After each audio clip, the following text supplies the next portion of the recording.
Okay, we're going to take a look now at an absolute value inequality. And we're going to look at a really simple one, the absolute value of x minus 2 less than or equal to 4, which is this inequality right here. Alright, and what I've done is I've listed a number of values ranging from -7 all the way to 6. And I'd like to take a look at those and plug those into the absolute value symbols and see if how they stack up against our value 4. So let's take a look and start all the way on the left hand side here. If I plugged in -7 into the absolute value, okay, and we know that the absolute value of -7 is 7.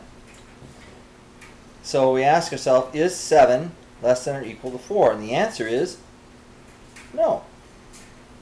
So let's take the next one. So let's look at -6. So I look at the absolute value of -6. Is that less than or equal to 4? Well, the absolute value of -6 is 6. So is 6 less than or equal to 4? And you're saying, no, it's not again. Do the same thing with -5. Absolute value of -5 less than or equal to 4. So 5 less than or equal to 4. So 5 is still greater than 4, so the answer is no. Now let's get to -4. Absolute value of -4, is that less than or equal to 4? Well, is 4 less than or equal to 4? Well, 4 is equal to 4, so the answer to that one is yes. Okay, let's keep going. How about -3? The absolute value of -3 less than or equal to 4? Is 3 less than or equal to 4? Well, yes, 3 is less than 4, so that's a yes.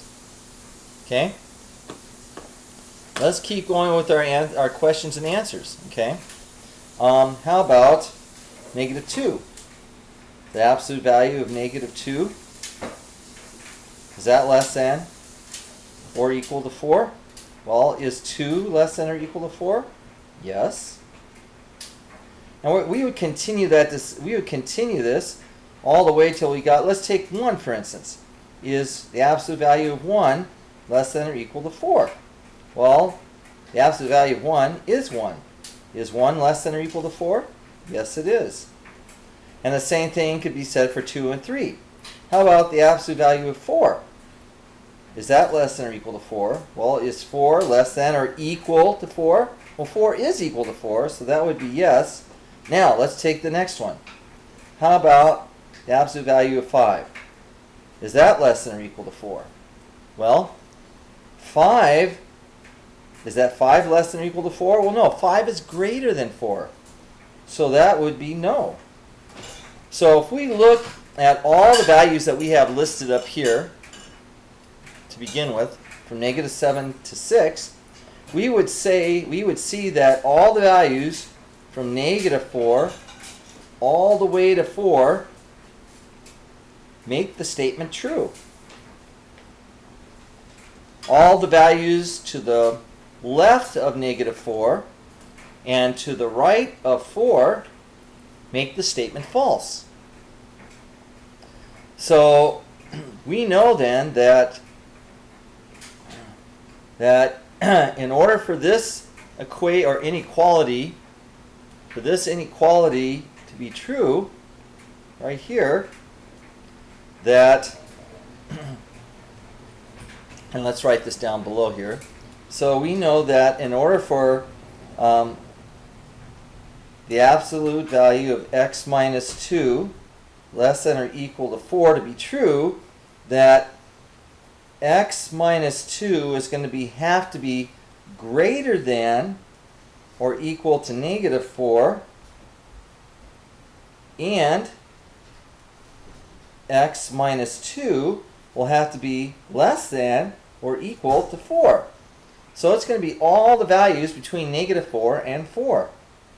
So now to solve this inequality, we would do just like we did with our equation before, we want to get x by itself in both cases. So we would add 2 to this side of the inequality and add 2 to this side of the inequality. So we would have x is greater than or equal to, let's see, negative 4 plus 2 is negative 2. And here we add 2 to both sides of the inequality. And we would have x would have to be less than or equal to 6. Alright? So if we take any number between negative 2 and 6, including those two values, and plug that into this inequality right here, that would cause that statement to be a true statement.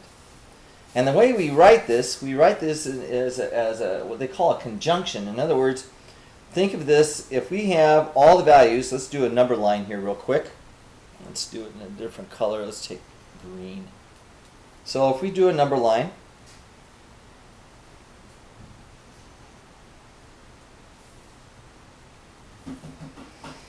okay, so over here we have 6.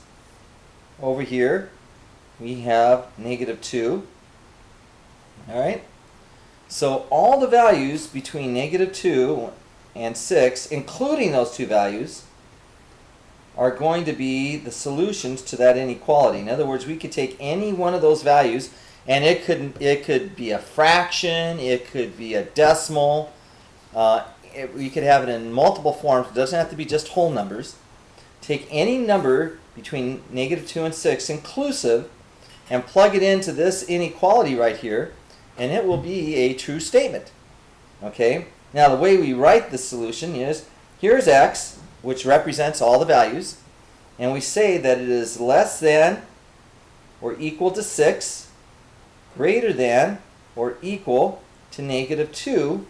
This would be the written answer to the inequality statement, and this represents the graph.